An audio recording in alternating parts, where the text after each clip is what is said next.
Welcome in, everyone. RFK Refugees podcast. Ted here, John here to break down another exciting weekend. I think exciting weekend of DC area soccer.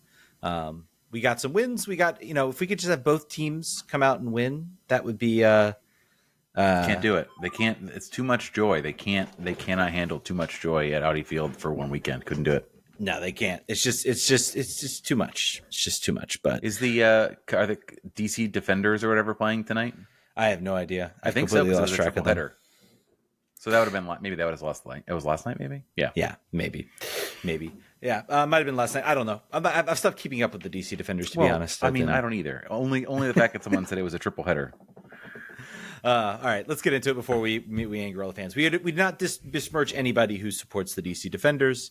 By the way, let me just say, I don't know if they're doing something different, but the field or the ground screw, the field has looked pretty good. I haven't noticed really anything that makes it look terrible. I don't know if you have a different opinion. So it's been good on the ground screw to keep things rolling. So, yeah. So I think we're all hopefully good, and I hope the Defenders go out and win a championship. So sure. Enough Defenders talk. Let's talk. Yeah. First, John, how you doing, my friend? How was your weekend? I hope it was good. I think we're the world's #1 Defenders podcast just from that little bit of time. So that's good. I'm good. Let's see. How was my weekend? I watched soccer from home. My daughter's birthday was today. Nice. So that was cool. She was having. It was funny. She's having a bit of a. They call it 3-nature, but really it's 4-nature. Like she's just been having some attitude for nonstop, and then this morning was the same. It was like turned up to 11. I was like, "Do you know it's your birthday? Do you know how many presents you?" I'm not saying these things, but I'm like, "This is not the day for this." And then she got home and got presents, and just wonderful. So hey, all buddy. it takes, kids. Let that be a lesson to all you parents. If your child is having a whole bunch of behavior problems, just give them a bunch of presents, and then they'll be good. Then they'll be good to you again. So. It's good parenting. Good parenting, I think. Yeah, from John. I was just saying, man, just enjoy it until the teenage years come, because it's already kind of here. I feel like it's a pre-rehearsal at 4. All of the parents on here that have had 4-year-olds at some point probably will say, "Yep, just wait till 5 and wait till 6 and wait till 7." Fair enough. Yeah, I have just do my usual soccer thing. Out there refereeing games on Saturday, and then trying to recover as best I can on Sunday. Been a almost everyday thing, maybe much to the annoyance of my wife. I've had people ask me why there are so few referees out there on the field, and I say, why do you think we're always short? So it's a lot of stuff going on there. So it was I'll say a trying week a little bit for me on the referee field. I will get into too much detail on it, but it just wasn't. Yeah, one game stuck out as kind of one that wasn't very pleasant. So all I got to say to that is, you can yell at the referees in the pro game. I don't have any problem with that. They're pros. They're paid much better than I am. But be nicer to your youth referees. We're all doing out there trying to do our best. I'm very nice to my baseball umpires, so I just let you know I'm very nice to those people. There was a fight. I am militantly nice to them, much more than everyone else that's out there. There was almost a fight that broke out of my game on Sunday due to a dispute around the rules and the final score and a drop dead time, and there was someone called the commissioner and was screaming. It was wild. Adult sports, man, they're not too much better than kids sports, I think. Yeah. We're the worst. Anyway, I don't want to get too much details on it, but just say I was dealing with coaches that didn't know that if the ball hit the flag, it's still in play. So that's the kind of stuff I was dealing with. What do they think? That's that was a dead ball situation? I don't know what they thought, but they were very confused as to why we let play continue. So that was. Did they score off of that? There was no goal off of that, but just overall confusion. Just wanted to be mad. Okay. Yeah. Exactly. That's the nature. Anyway, let's get to it. Let's talk about soccer. We have some referee decisions, controversies, talk that we can maybe get into regarding DC United's game. DC United coming off with a 2-1 victory over the Seattle Sounders. A game I think good that they went and won. Maybe the nature by how they won is certainly up for debate.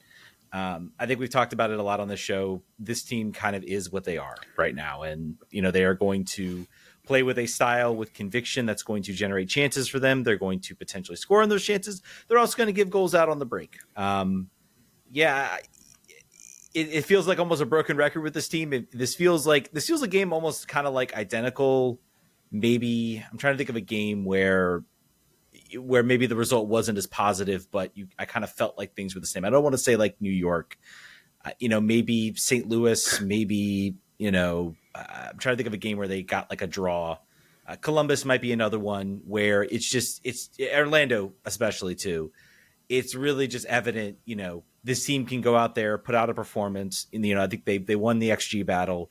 Of course, they were up a man, so that makes a difference. But they looked like they were very much on their heels and looked like they very well could give up a goal sort of late in this game. The red card kind of changed the game, and we'll get into that a little bit. But overall, like opening startup, lineups and everything, Jacob Murrell gets a start. What were your thoughts, I guess, let's start with the lineup. What were your thoughts on when you saw that appear? I first want to look back in DC United Seattle Sounders head-to-head history because it's wild. The stats do not match up on the DC United website versus FootMob. FootMob says the last time we played them was 2019. We won 2-0. Yep, I remember that game. Since then, we have lost to them 2-1, 4-3, 2-0, 1-0, 1-0, 2-0, draw 3-0. And then the last time we beat them was 2011, 2-1, in 2011. So that it's been a bit of according to FootMob, we're 2-1-8 all time against the Sounders. And many, of course, the Sounders, a team that I believe has missed the playoffs. How many times since they've existed as a team? Maybe once? Once. Yeah.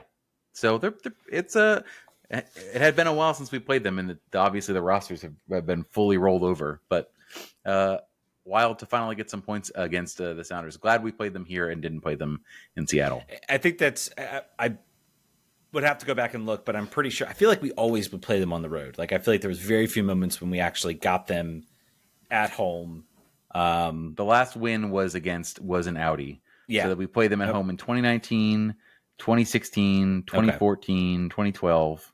So we got a couple bites of the cherry. But anyway, I just thought that was funny. I think this is the downside about the league growing so much, is that you just have some of these like epically long gaps in between playing. I thought it used to be cool when, you had kind of a regular, there was a cycle, like every other year cycle. Basically, you hit your West Coast teams, but yeah, whatever. That's sort of you talk about 2019. Rooney was on the roster then. Mm-hmm. Last time we played on the road. Last time we played Portland. Rooney. This was I believe that was 2018 with Rooney also on the roster. Or maybe it was 2019 as well. But it's been like pre-COVID times. Like Ben Olsen's still the coach. Like just almost feels like a whole different era for this team. So yeah, essentially.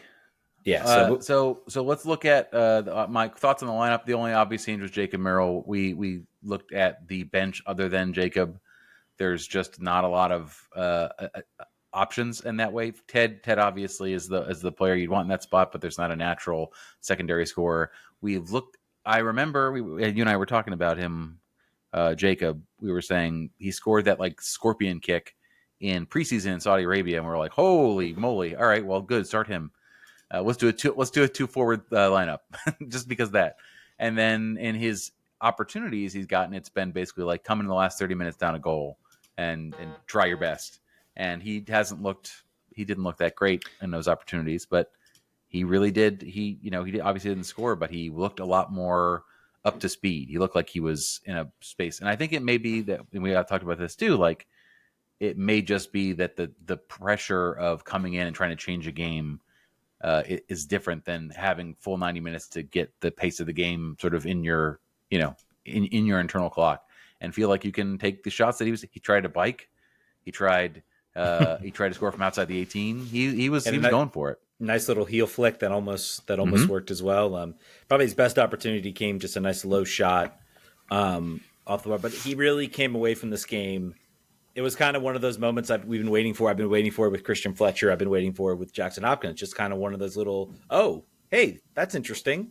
That's something we haven't seen before from a player. And I think he deserved a goal in this game. I think he had enough moments in the box. And I think when we look at this team, I think reading back on Stephen Goff's article, TKDP said basically, I think he's out for another couple weeks at least.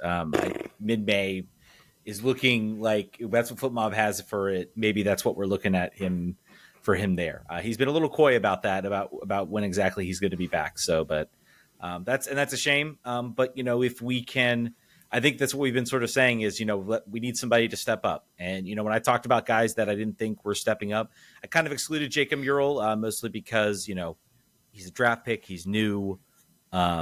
There's maybe a little bit of like, he's a little more of a project maybe. So I maybe accept that. He's not a guy who you look at as maybe having like a super high ceiling.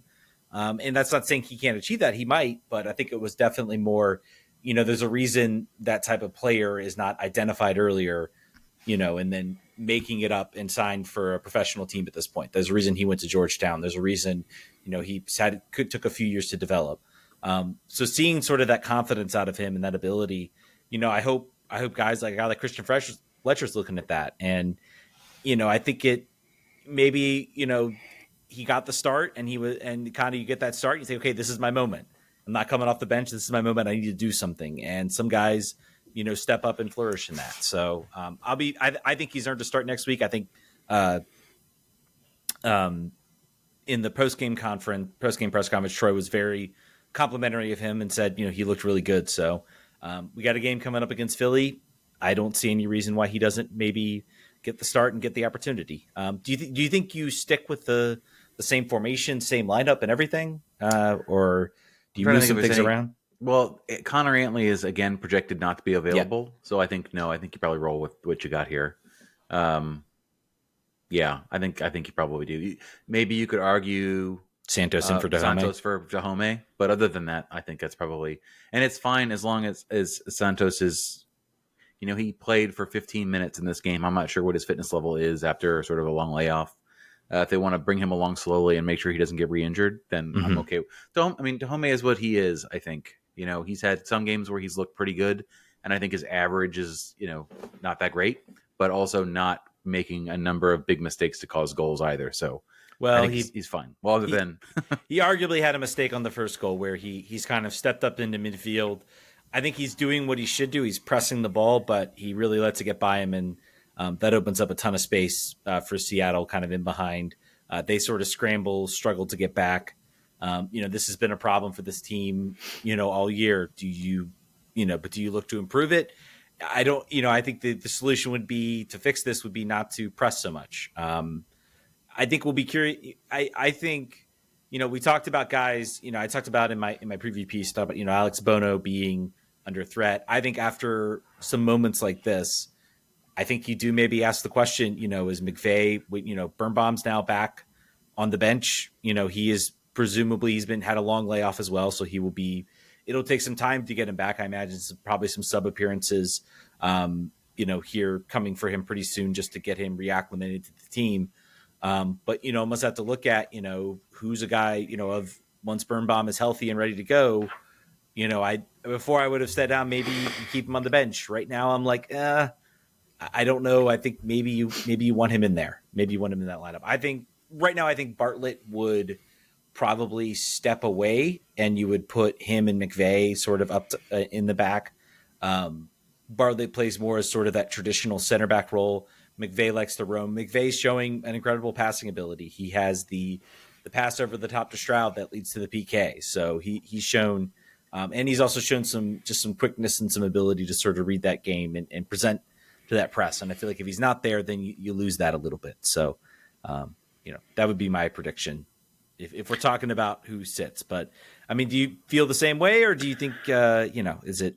I think that I wouldn't put too much stock into the way McVay is playing versus the way that Bart was playing. That may be what the duties that are assigned. Basically, McVay, to your point, has a wider range of passing. He typically is the center back that will move further forward and try to pick that pass out. I don't know that Bartlett can't do that. I don't know if that's just not the role he's playing. I agree that if I were to sit one of them, I'd sit McVay, honestly, out of the two, of Bartlett and Birnbaum. Okay. I think you need to start getting him into games. This would be great if there was like cup competition or something like that. like when do you decide to not necessarily to not you shoot all your best bullets in one game? What do you decide it is? Because there's no matches that are gimmies. There are no for sure victories. So I think you started maybe give him a second half. Figure out how that's going to happen. He's a professional. He's been doing this for a long time. He's had a long layoff, but I don't imagine he'll look, too horrible. and you got to figure out he's making what he's making. He's the captain. You got to get him on the field. You got to figure out where he's at. So, but it is certainly something to look at. People have been asking that for a while. What happens with Birnbaum when he comes back? Well, he's here now. He's on the bench. Yeah. So, well, it's having depth of any. It's a good problem to have. It is having depth of good quality is any problem. For DC right now, it's like finding gold because there's just literally, we talk about guys like Dahomey and I got into a little discussion with some fans over this, and I think people are like, well, Rodriguez is showing some good minutes, and so is Dahomey, and I'm like, the contract those guys are on, those guys need to be like top 5 contributors for this team, and they're not. And they are very far from that.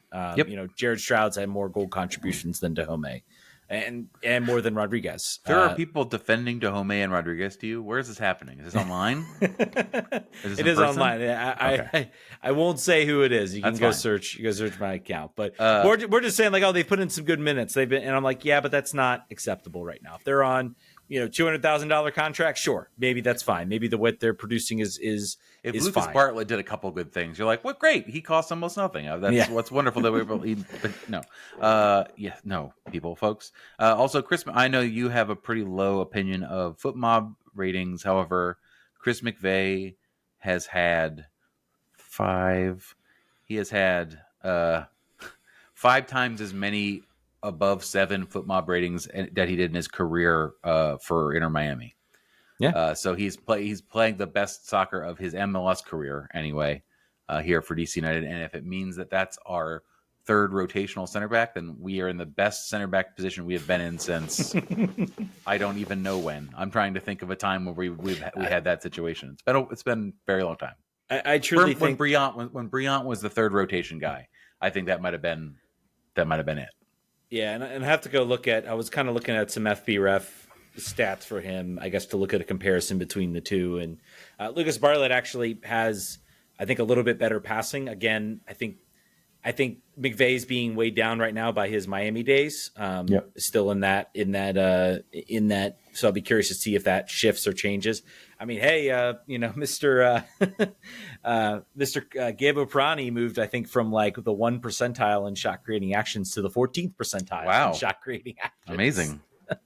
So moving up there. Our lowest rated player from this game, by the way. Not that matters, but Gabriel Pirani. Mm-hmm. Yeah.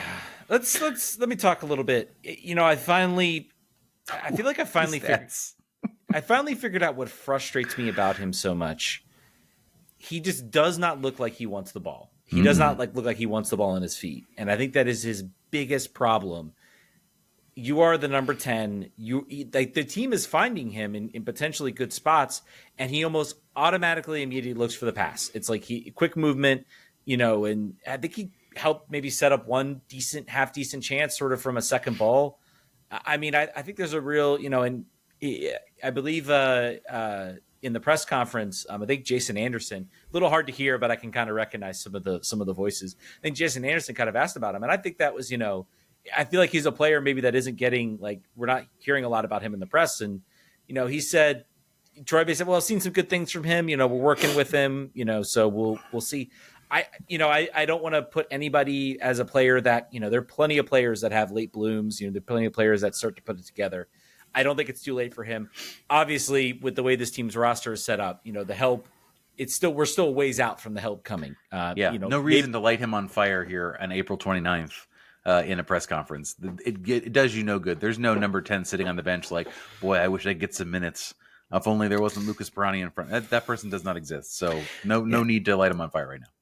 Unless you're me. He looks more involved, but I think it's just, I wish there were times, and I understand the team wants to move fast and, this is a pressing team, but, maybe instead of hitting that pass, take a look up, see what you see, and maybe you'll see a pass. And I'd rather him go and try to make that pass than, make the sort of safe option. So these stats are so bad from this game. Expected assist 0.03. He only passed the ball 15 times in 63 minutes. He only had 3 touches in the opposition box. Dispossessed 3 times. Dribbled no times. Ground duels 1, 0 out of 6. And committed 3 fouls and wasn't fouled at all. So just like a black hole of suck from this game, pretty much. Yeah, and it's we look at where this team is getting their goals from right now. Where did their 2 goals come from? They came from a really nice ball over the top from Christopher McVeigh, finds Jared Stroud, forces the keeper to come out, and really very we talk about the penalty kick and the red card that sort of flipped this game because DC's down 1-0 there. Pushing. I thought they still worked to create a few chances. And then the red card sort of happens and it kind of flips the game on its head a little bit. I thought it was a really, really gutsy call from the official because it's really hard. For those who don't know, and I think there was some confusion. Well, I thought, a dogzo in the box would never be a red card. It's not true. It can be a red card. It depends on whether the player has been adjudged to be genuinely playing for the ball. So if they're going for the ball, so it's meant to sort of prevent double whammies while also not you can't just go in and punch a guy in the face in the box on a dog's opportunity and say, oh, I'll just take my yellow, even though that probably falls under violent contact. But you get what I mean. You can't just drag a guy down. You can't pull him down with your hands. You can't do a cynical type foul in the box and then expect to get away with it. I think that's one of those things. I think VAR has a tough time. The ball is very much pushed away by Jared Stroud. He kind of does a little bit of a second motion and really just kind of, I think the referee is like, you're really not playing the ball. The ball's not going to be up at, Jared Stroud's midsection. It's going to be down below. So I don't know why you have your hand up there. So I'm judging you as not playing the ball. I didn't think anything. I don't think there's anything you can look at VAR and say, yep, that is a clear and obvious error. Nothing would absolve it. So gutsy call. DC Benteke gets the PK and he buries it for 1-1. Nicely taken. Smart PK. play for Jared Stroud too. I think he knew what he was doing there. Yeah, he could have done a lot of other things, but that's what he did, and he drew that foul. So that was a heady move for our winger. Yeah, and good.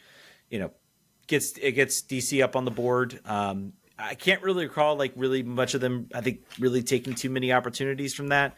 I think I'm trying to remember the time frame of when the goal came. The second goal for DC came. 45th minute, 45th minute. Okay, so it was right towards the end of halftime. So, yep. And I think an important goal because I don't think DC came out in the second half.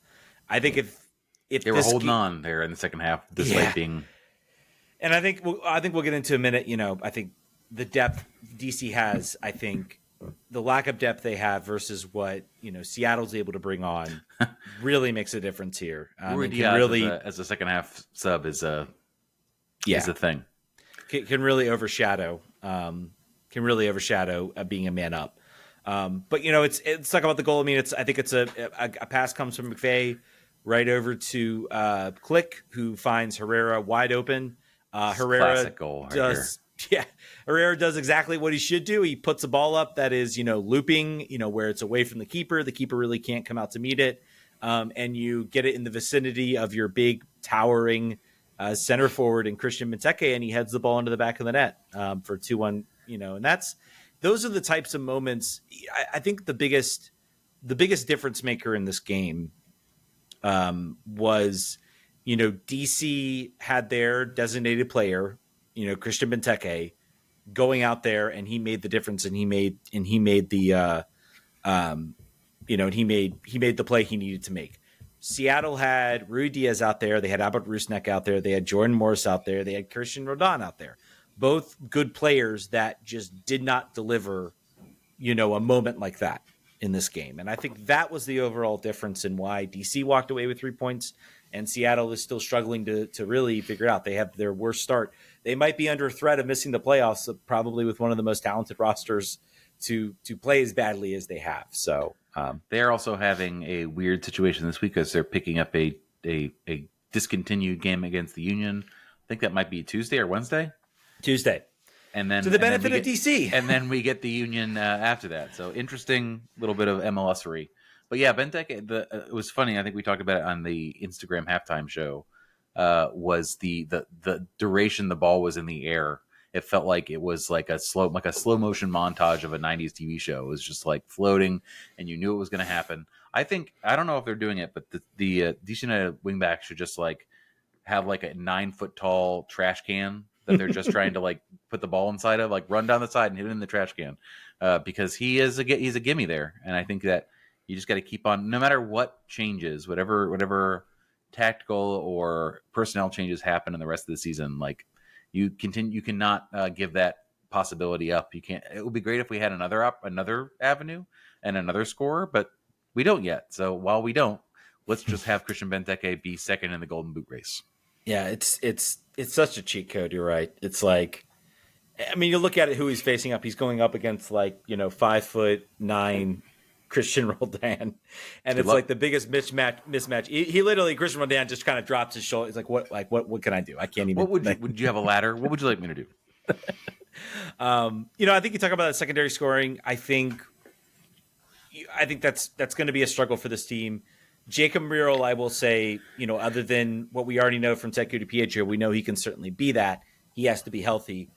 Jacob Murrell is the one guy who I think, got the closest, where it was like, oh, he's actually a threat, where if you can get him the ball in spaces and he can continue to show that, he's going to get goals. And so that's sort of the positive I think I come away from this game, is that the secondary scoring is still missing, but I think we finally have maybe a little bit of an inkling that maybe something can develop. And it might not. I mean, he could come out against Philly and he could look, what we saw, I think, a lot of in his sub appearances, which was not much. I have a Ted Kudibietro question. Mm-hmm. So we right now have him on he signed a 2-year contract in 2022. No. There's an option for 2024, which was picked up, and an option for 2025. You're obviously picking those options up. I think both options were picked up. So yes, he's here. Mm-hmm. So he's here till the end of next year at the earliest. So obviously, we talked last year, like maybe you need to think about extending him long term. You need to give him more money. You need to make him happy. In light of the injury problems he's had last season, this season, particularly now when he's being sort of called upon to be a major contributor, what do you think about spending big money in his position in the summer? Are you concerned about blocking him in your acquisition choices, or do you are you looking other places when you're going to buy people?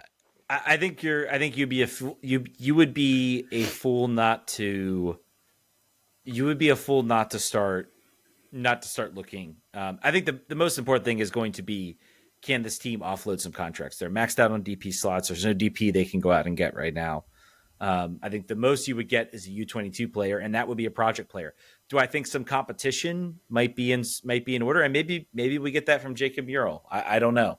I think that was their hope. Yeah. I'm not ready to throw in the towel on Ted Kudibietro. I think he's picked up a couple injuries. It's difficult to say sometimes whether that's just luck or whether that's, something, serious. I'm sure it's something Troy and his training staff are looking at. How can we, keep this guy healthy?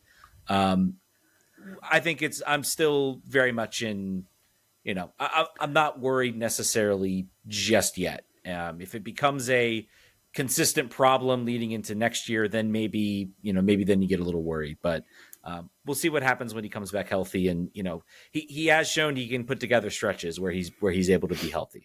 I'd sign a withdrawn forward. Mm-hmm. I would do it. I would think it's fine. I think that there is such a need. And if he can't, the cliche is the most important ability is availability. And as this team continues to sort of hum along in that 7, 8, 9 spot in the table, keeping themselves relevant towards what their goal was, I think that if they have an opportunity to find a player, even in a multi-year contract in that spot, I would say do it and then sort it out later, because until he shows that he can be available for the full season or most of the season, you just can't build the attack around him, no matter how talented he is. You just got to be smart about it. Well, so if Jacob Murrell comes in and starts to put the ball in the back of the net, do you feel the same way? Or no? If he scores 5 or 6 goals this season, then great. Yeah. And what I will say is I still am not giving up on Ted Kudibietro as either a creative player from the midfield. I think he shows some incredible passing ability. I think right now his strongest shoot is closer to goal because he can sort of show that elite finishing ability, but I think he still has the ability to sort of set up a pass. And I think we've learned from him is that he has shown an ability to grow and to learn things very quickly. So I'm still not completely giving up on him as sort of maybe our number 10 or creative midfielder. And I think Jacob Murrell, potentially him being successful and him being as kind of that top line striker, maybe moves him in the field. And then you can start to look at a guy like Pirani or Stroud, maybe sitting on the bench, and then they come off and they're, you can build some little bit better depth that way as well. So, yeah. Yeah, because there is no attacking depth. Look at the bench in this game and then every other game. That's where that's not injuries. That's just we don't have it. Yeah. I mean, Ted, but. Yeah, I mean, you look at Christian Fletcher, is showing that all that scoring he did in the U21s. I will tip my cap that everybody was saying he was going to light up the league, and I said, let's simmer down a little bit here. U21s are not the not the highest quality soccer, and I think I saw some of the score lines. I'm like, there's not a whole lot of defending that's going on. He needs to go to Swansea U23s this offseason. Just got to stick one step up. Yeah. Oh man, if we had an ex-pro team, that might be nice. That would be good for him. All right. Anything? Should we talk Alex Bono? I think really the second half is really kind of all Alex Bono. I think Seattle goes, they make changes, they bring on better players, they're able to sort of use their talent and ability to kind of override. I think a lot of people were saying, like, why didn't we play better a man up? I would say because we don't have really Ruidíaz we could bring off the bench. Mm-hmm. That's the reason. Again, I talk a lot about, not all 10 men ideas are the same. I usually think, once you lose a player to a red card, your goal should be to score as quickly as you can, because then a team gets a chance to go to halftime, they get a chance to reset, and then they can, a lot of the time in this, I think this modern age of soccer, defend you pretty well in most cases. So, the goalkeeper gives them that option where they have to make that sub. So they sort of bring off an attacker. They're sort of able to play a low block. They sort of bring on Ruidíaz, who, I think played pretty well and got into good spaces. But, Bono maybe feeling the pressure from the fact that, Tyler Miller's back. I don't think you can look at him and say he's been atrocious in some of these games, but, I think it's always worth asking. Troy spoke at the midweek, and someone asked him that basically and was like, I'm happy with Alex. He was not, he wasn't the starter coming in last year. But I have no qualms with the way he's played, and for me, he's the starter still. And Tyler knows that. We've talked to him, so Tyler is aware. So I think it's been flipped until something else happens. I think it's, again, no cup competition, no opportunity to get Tyler, no opportunity to throw in the B team, basically. So we'll see. We've got a maybe Leagues Cup. There you go. We've got a question from our Patreons, patreon.com/RFKrefugees. From Jeff says, question for the pod: how does DC United need to think about defensive midfield for the rest of the year, given we now know that Knaus is out for the whole season? Should we bring in a loan or more seasoned permanent option? Do we count on someone from the back line to step up if Peltola or Hopkins picks up a suspension? It's a good question. We have Jeremy Gray. He's not coming back, most likely. He was again, Troy was asked about this. He's like, it's not good for their development to be yanked back and forth. My argument would be, I don't think there's much development going to go on with Jeremy Gray. I think you kind of just need to treat him as your taxi squad. For this, if you need a body, then get a body. But this isn't asking about a body. It's asking about who's going to play if that happens. Yeah, I looked up to see if Lucas Bartlett or Chris McVeigh had a bunch of defensive midfield experience. FootMob says they don't. FBRF says they do not. Connor Antley, however, does. Connor Antley is more of a Swiss Army knife, so you might be able to see him when he's healthy fill that role. Yeah, I think you could. And response to Jeremy Garea is, I just think right now the team, it's really unfortunate because I think he's one of those guys who I kept waiting. I think he is going to, this is the last year of his contract. I think at this point, the contract will not be renewed. He will not get a second contract. He is going to be a free agent. He will probably go on to play in USL and maybe, again, not saying he can't develop into we've seen this plenty of times with DC United to have players that we think are they're not very good. They're kind of washed and they go elsewhere and suddenly they're, world beaters. I think this is the end of the road for him. He's a 15-minute sub right now for El Paso. Getting in. So not really killing it. If DC gets an ex-pro team, maybe he gets a contract there and maybe he's able to get some regular minutes. But I think this is kind of the end of the road. He was poor last year for Loudon too. Yeah. So it might they all don't work out. Yeah, it happens. So it happens. And, I think we just got to hope, we have two other players. We got Akambone. I've talked a little bit about Nino, down the 17-year-old for the U19s. He looked very, very good in the USPSL game I witnessed. So there's still some talent I think this team can pull from. I don't think they're going to have a generation like they've had with Yao, Paredes, Fletcher, and Akambone. Like that is about as close to like a golden generation as we've had in this squad. So it's going to be on the youth. It's going to be kind of looking at what's next. You got the players that are sort of on the fringe there. Isaac Espinal, Gavin Turner. Gavin Turner's another one. Yep. And then what's the name? I'm forgetting. Nino. I There's can't one other remember. one. There's another one that was on the bench in the Richmond Kickers Loudon Open Cup game. That is one of the prospects who I'm going to kick myself for not knowing. Give me 1 second. Loudon United, Richmond Kickers. The lineup. It was. Riveting radio. Graham Jones. Graham Jones, a player who was considered to be signed potentially in the preseason, went on the preseason tour, played in a lot of the games as a trialist. So that's another thing I think he played left back principally. So there are some players, but it's not going to be another 5 players that you're bringing through and then selling for a profit. That's probably unlikely going to happen. Yeah, maybe bringing Griffin Yao back. Who knows? Who knows? Yeah. Yeah. The discourse around that has been funny to me. But yeah. All right. I think that's really it. I think Bono looks well. I think he's, solidifying his spot. I think ultimately, I think Troy's happy that there is still a guy like Tyler Miller out there who can at least be a pressure, a little bit of a competition. Bono has to now know he can't, he's not going to be the week in and week out starter. If he slips up, if he has a couple bad games, Troy can start looking elsewhere. So we saw it happen. We saw it happen with last year with Tyler Miller. He looked really strong to start the year, and then he had a couple bad moments, and Bono gets thrown in. Especially after injury as well. So I love that Mateus Cook had 4 chances created from his spot on the field. Yep, another player that is a quiet MVP for this team, particularly with a 10 that doesn't work. I think it's really important that he's if not for him, our game would be entirely wing play. There would never be anything going in the middle of the field. Mm-hmm. Yep. Yeah, I think he is super crucial to this team.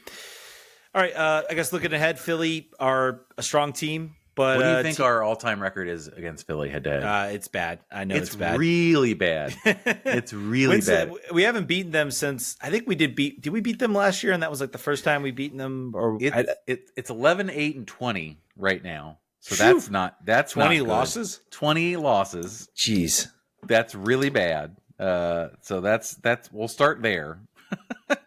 we'll start from there. All right, all time head to head here. Last time we beat them was I feel like 2021. We beat them 3-1. Yeah, with that Ramon Abila goal in the 95th minute just a nice little one Chope goal. But that was the last we beat them, and then they beat us 7-0 and then 6-0 in consecutive games. So that maybe it wasn't worth beating them ever because we kicked the hornet's nest.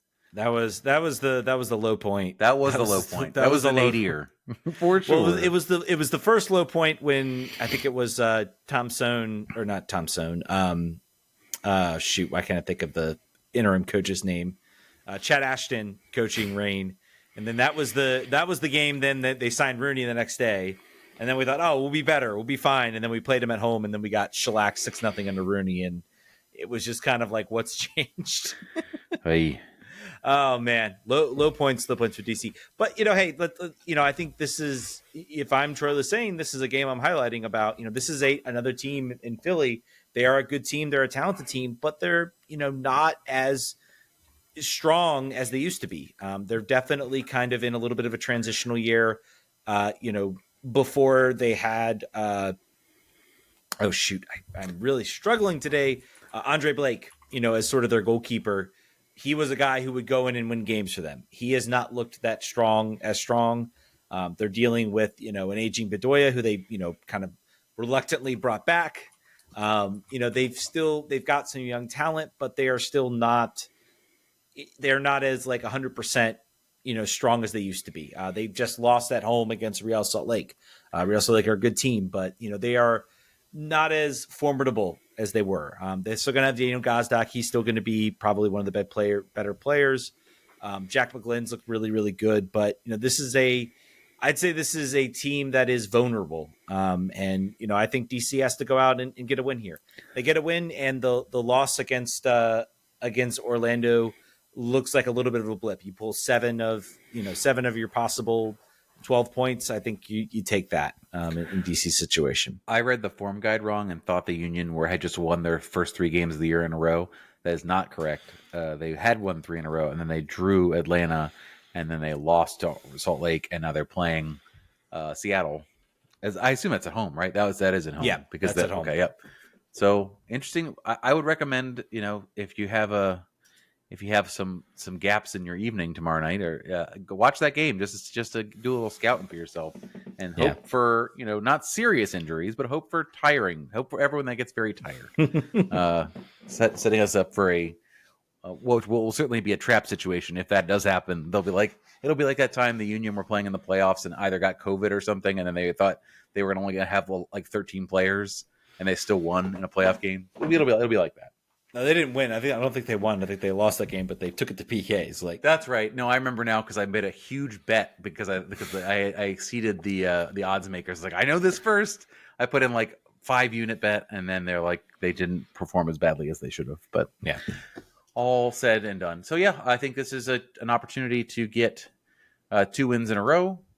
I think that would really shore us up on the table, I would imagine, but it's early to even look at that. But it would be a good win for this team to have. I mean, right now they are where I think we thought they were. They are 8th place. I think a win, if things go their way, they start to maybe challenge for those sort of automatic playoff spots right now. Let's do a look back at April here. So April, we you and I always do this. We look at like how many points should we get out of whatever. So we'll just look at April here. We had Columbus away, we had Orlando at home, we had New York City away, and we had Seattle at home. And from that, we got 4 points. We should have had 7 points. Yeah. At the very least, we should have. Yeah. The Orlando game that's a one to circle. Put a star next to that in your book as when we look back at the season of points lost that we should not have done. New York City, I think we always kind of predicted that one might. New York City is not the team they used to be, but it's a bizarro world situation when you play in New York. And Seattle was not a foregone conclusion just based on history. So, we are what spot are we in the table now? Did you say 8th? 8th, yeah. I think that is an expected. This month was like what you'd want for this team, I guess. Not want, but expect. Upcoming, would you agree? Do you feel like that's other than the so May is a bit more of a sticky wicket. We've got Philly here on the weekend. I feel like that's a doable win, even on the road, and even looking at 20 wins, 20 losses to the Union over the era. Then you have Atlanta away, which we could talk about. Then you've got New York Red Bulls at home. That'll be spicy because the Red Bulls are good this year. You got Miami away. Oof. That's not great. That's a snake pit. And then you have Chicago at home. That's 3 points in hopefully black permanent marker. And then you have Montreal on the road. Challenging game on the road for Montreal. That's a long travel, and it's only coming 4 days after your home game against Chicago. So you might see some rotation in that game if we have players able to be rotated. What are your general thoughts on this sort of gauntlet of a month, of 6-game month? I mean, it just shows. I mean, other than Chicago, I mean, the East is just it's incredible how stacked the East is this year. I mean, there's just no real easy games. Philly, I think, are maybe not as good. Atlanta's, slightly also a little bit of a flawed team. They're still a team that is talented, but I think they're going to get beat. So, I mean, that's maybe a trap game for Atlanta. DC and the Red Bulls, I think, I'm very excited now. I feel like both teams, I think, like, if we want a resurgence of the DC Red Bulls rivalry, now, I think we might be getting close to it. I think these are two teams that finally look like they have, a sense of actual direction. And it looks like, New York's going out and making exciting signings. DC looks like they have a direction that's pushing them forward. A chance to maybe rekindle that rivalry. So We also come upon Atlanta at the right time here. They just drew at 0-0 against Chicago, lost to Cincinnati, drew against Philly, drew against New York City. So this is a downtime for Atlanta. So I actually kind of wish we were playing them first rather than Philly. Yeah, and they're also going to have they got Charlotte Independence in the Open Cup, so they're one of the MLS teams in the Open Cup. That'll be right before they go play that. So Philly, weirdly here, I think Philly and Atlanta are doable. New York will be a challenge, but a good challenge. I think one that everyone's going to be up for it. I think Miami pencil as a loss on the road. I think that's probably likely. Yeah. Chicago's a win, and I think Montreal, because we're probably going to end up rotating, I could see that as a loss or a draw too, even though the team is not that good, just from the conditions. So we'll see. I think so. If I had to go on points here, I'd say 4 points, 7 points, 8 points from the month. Probably that's not great. That would I think that would trend us out of 8th place if I'm looking at where everyone else is probably likely going. But that's my conservative estimate for the month. Yeah.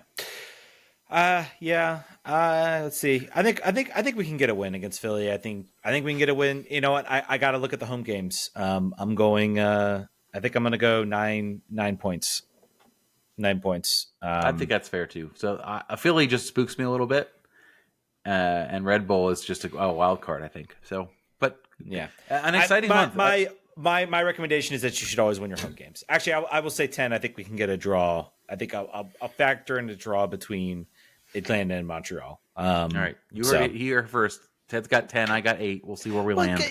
Regardless of who you play, you should win your home games. I'm sorry, you should. I don't care. I don't care who you're playing. You should win your home games. Look, the schedule doesn't get any easy. The schedule does not get any easier on the road for this team. We've got, look at some of the other upcoming. You got Toronto, Chicago, and Toronto are probably the 2 easiest home games. Even though Toronto is not, they're not the carpet, the laughing stock they have been. Then you've got Houston. You've got who are pretty good, and you've got.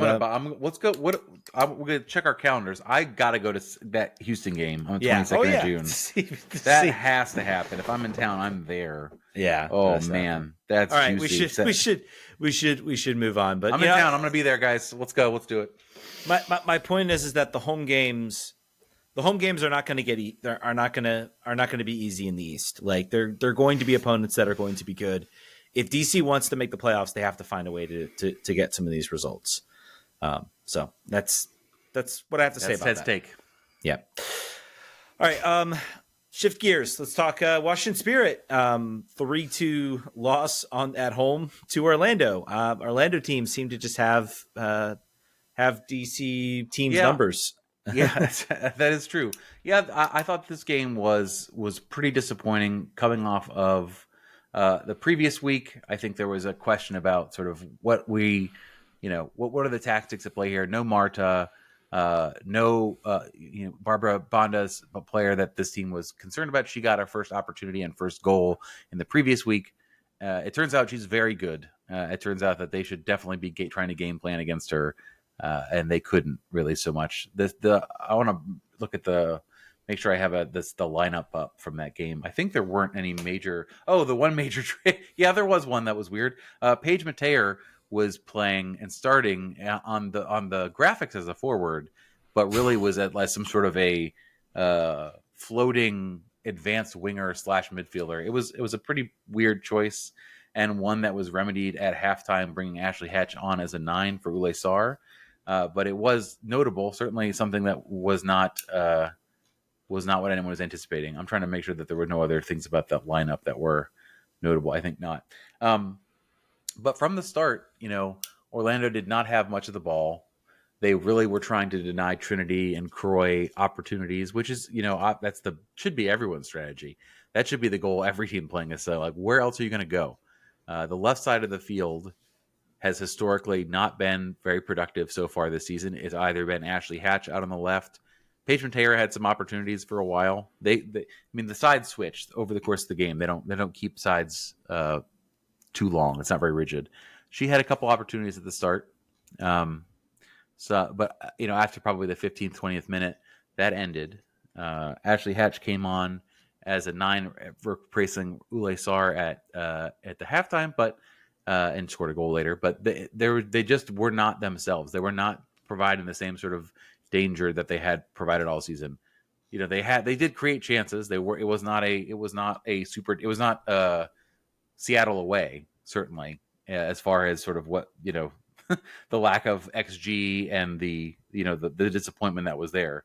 But, I was disappointed that Orlando was able to score basically on the back of Barbara Banda on the wings, torching our center backs, Anna Butel at fault for 2 goals in this game, one of which when she was forced due to a turnover at midfield to run with Banda, and she could not, and she got torched. The finish by Angelina was ridiculous, just a great sort of side volley. But the PK, the third goal PK, was bad decision making. She could not handle Banda's speed and just kind of got suckered into leaving her feet inside her own box. Did not even pretend to think that it couldn't be a penalty. Was just head down immediately as the foul was called. And the referee took a while to call it. She was, I was thinking the referee looked at her and was like, she looks too guilty. What's going on here? Am I missing something? But that was that, man. It was kind of an unfortunate game. Tara McKeown, I think I singled her out in my post game. Let me make sure that's true as being, I said Tara McKeown playing very well in a sea of lower than average performances in the back line. 81% passing, 106 touches, 10 passes into the final third, 47% on long balls, 10 clearances, 11 recoveries, 2 interceptions, and 4 for 5 on ground duels. She was all over the place. She was the only successful defender. And I said you got to give it to Mark Parsons on this one. He nailed that one. She's an exceptionally, legit NWSL center back, and no one had any reason to believe that she would have been, much less her, and that worked out. What? Go ahead. No, I was going to say. I mean, what about Sar with the really really tidy finish? Probably yeah. I mean, in watching that, there are 15 ways to finish that opportunity, and she picked the hardest one to do, and it worked out. So I do not begrudge her that, but I mean that was good. That was certainly good. I didn't, I still thought this team generated. They didn't look. Their 3-1 just I felt like came from very specific breakdowns. The team, I think, maybe losing the battle in the middle of central midfield. I think really, I think certainly 2 of the goals definitely came from where they had possession. They were maybe a little sloppy in possession. They lose possession, and then they're coming right back down the other way. So I think this we've watched this team play some very effective and very tight, controlled games. That's what's led to this winning streak. And I thought this was a game maybe where they didn't have quite the control that was required to go out and win this game. I think they maybe lost a little bit. So I think it shows that, I think we've been a little bit on cloud 9 with this team winning games. And I think maybe this was a little bit come back to earth that, this is still, and a reminder, this is still a talented team that's still a work in progress, especially defensively, as you call out. I think this team needs some defensive depth.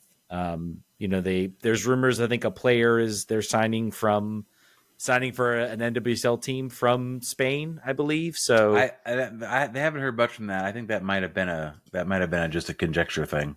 Okay, I'm looking at the XG situation here is pretty equal. Mm-hmm. It was Orlando has more, but it was 2.9 to 2.3 or something like that.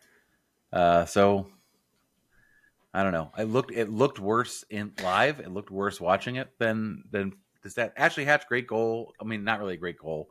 That was a goalkeeper mistake. Good that she hit it hard. You never know what's going to happen. And 2 goals in 2 games after the player had no goals all for the full season. So happy for her there. Other things that are not good are Anna Halferty left with a knee injury. Mm-hmm. Although we did see her at Audi Field at the DC United game without crutches or anything else. So who knows? Maybe she's all right. Hopefully that's the case. Probably just a scary situation, but hoping for the best for her. Yeah. One other aspect I want to mention, I still felt like even in limited role, Bethune had some unbelievable passing. I think the goal that comes from Sar comes from a pass that she kind of sets up. And so that was very impressive. Very impressive to watch, I feel like, from her. And Mateer almost had a really nice banger that maybe would have made this a draw, and maybe we're looking at something different. So yep. Croy only had one chance created this game. For her, like, it's funny, the sliding scale for her is that she needs 2 or 3 a game, or else it's a below average performance for her. So I think she's kind of damaged by her how great her season has been so far. But Fair. not a bad game from her. Trinity Rodman continues to be the chance creator du jour, even when she's at an off game. So we'll see how they bounce back here. They've got an opportunity playing Chicago on Wednesday. As you're hearing this tomorrow, that game will be a challenge. The Red Stars, I think, lost 2-0 to Portland this weekend, and were pretty mad about it. I don't think they felt that it was a fair result. So, should be fun to visit Sam Staub in Clearview, Illinois, and see how that goes. Hopefully they have been decent on the road this season, right? They had. I'm trying to remember. I'm getting my road performances between DC United and Spirit mixed up. DC United are the tie masters on the road, right? And then basically, yes. And then the Spirit have one in Chicago or one in Houston, and that's their only road win. Yeah, the other one came against the other road game was against the Reign. They haven't really been on the road too much, so it's coming. They've got 3 in a row on the road. They're not home again until May 18th. Yeah, so Chicago's still a team. I think they're 5th right now in the standings. I think they're still a team that's also trying to, very much rebuild under a new coach. But they of course have Sam Staub, who they've picked up, who's a good player. But I still think, and Mallory Swanson as well, who's still coming off injury, still trying to find her form. So could be, I think, a fun match. I think it's a match that if the Spirit come out and play the games that we saw in this win streak, I think there's a very good chance they come out with a win. So I think, if they control the game the way they have in those last few games, if they kind of go back to that, I think they'll be good. So I also forgot that Orlando had a red card in this game. Yeah, second yellow in the 90th minute. So it had stoppage time. It had like 12 minutes of stoppage time, but couldn't get it done. And then, to your point, Hatch's attempt hit the crossbar in the 7th added minute, and Rodman Mateer. It says Hatch in the Golf's report. Oh, okay. Sorry. So they had a chance to draw it there. I think it's good that this was a letdown of a performance. It tells you that the expectations have risen a lot over the course of a winning home streak. But this is going to be, we keep saying like, oh, well, wait till they play a good team. And I'm doing that again now. Wait till they play 3 games on the road and see how many points they get out of it. I think Chicago is extremely winnable. They've got a pretty banged up Portland Thorns, although now maybe coming off of a win in Chicago, maybe we're going to see something different. Let's see. What's Portland's? They've won 2 in a row. They were in last place 2 weeks ago, and they might still be near there. They were never going to stay there. It's just not the way NWSL works. So you've got Red Stars who, we'll see. Portland Thorns and an ascendant Portland Thorns and a Racing Louisville, who is, I think, below them in the table. They are 6th in the table. So I would think 2 of you could see a 3-win situation there. You could see a 2-win situation. 1 win would be a disappointment. Yeah, that would tell you sort of like, all right, the rebuild is still in process. Yeah. All right. I think that's going to do it. We'll definitely have more content for you guys coming out. Hope you guys have been enjoying the written content. It's definitely going to be coming to you continually. Join our Patreon page, patreon.com/RFQRefugees to get in on that. Again, I don't think we have any interviews scheduled this week, John, but maybe we'll see about a Friday show or something. Yep. We got a Spirit game this midweek, so maybe we'll have something to review. Anyway, I think that's going to do it. Thank you guys so much for listening. We'll catch you guys next week. Vamos.